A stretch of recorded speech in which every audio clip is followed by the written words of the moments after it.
This program is brought to you by Link TV for educational and non-commercial use only.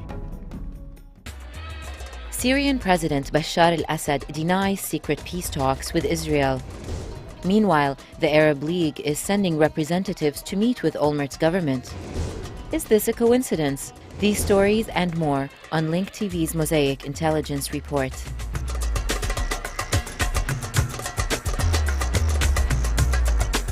This week's battles between the Democratic-controlled Congress and the White House over military spending in Iraq almost eclipsed three surprise developments which unfolded on the Arab-Israeli front, at the focus of which is Syria. During a meeting on Thursday in Cairo, Israeli Foreign Minister Zevi Levni and Egyptian President Hosni Mubarak agreed that a team of Arab League representatives will be, for the first time ever, visit Israel for talks on details of the Arab Peace Initiative. Also on Thursday, Syrian President Bashar al-Assad said during a speech at the Syrian parliament that the Israeli government was too weak to make peace with Syria. There is no progress in the peace process, and there is no contact with Israel over this issue, neither secret or overt. We must be careful from a weak Israeli government, because in the history of Israel, weak governments are able to wage war. Earlier on Monday, a senior Israeli government source said that the decision to postpone a scheduled visit by U.S. Secretary of State Condoleezza Rice to Israel was unprecedented. The U.S. State Department has denied that this decision was a sign that the American administration is distancing itself from Prime Minister Ehud Olmert, who faced huge demonstrations throughout Israel.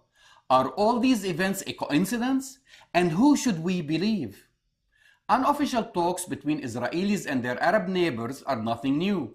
Secret talks between Israelis and Palestinians in the early 1990s led to direct talks resulting in the 1993 Oslo Peace Accord. Last month, Ibrahim Sulaiman, a Syrian-American businessman with close ties to Syria's leadership, and Alon Liel, the former Director General of the Israeli Foreign Ministry, briefed Knesset members about the prospects for peace with Syria. After their talks, they told reporters that they believed Israel and Syria could conclude a peace agreement in 6 months. According to a new internal document leaked to Israeli newspaper Ma'ariv and quoted by Army Radio, Israel should agree to talks with Syria to find out whether the recent peace overtures from President Bashar al-Assad are sincere. The 1973 war between Israel and Egypt led to a peace deal between the two at Camp David. Similarly, last summer's war between Israel and Hezbollah seems to be the catalyst for another deal between Syria, Lebanon, and Israel. Both Olmert and Assad may be denying the existence of secret talks, but their future depends on them. Peace with Israel will remove the ghost of Hariri's assassination and will bring Assad back to the laps of the international community. And peace with Syria might be the last hope for Olmert to survive politically. The other alternative is another war, something Assad has alluded to during his speech.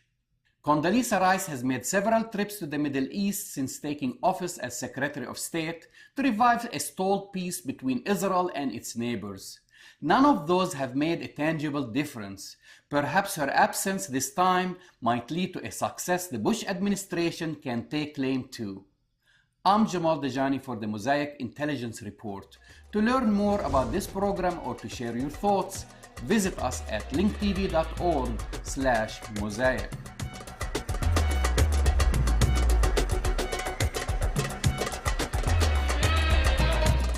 This program was brought to you by Link TV for educational and non-commercial use only. Link TV is the only U.S. television network devoted to global and national news, with uncompromising documentaries and diverse cultural programs which connect you to the world.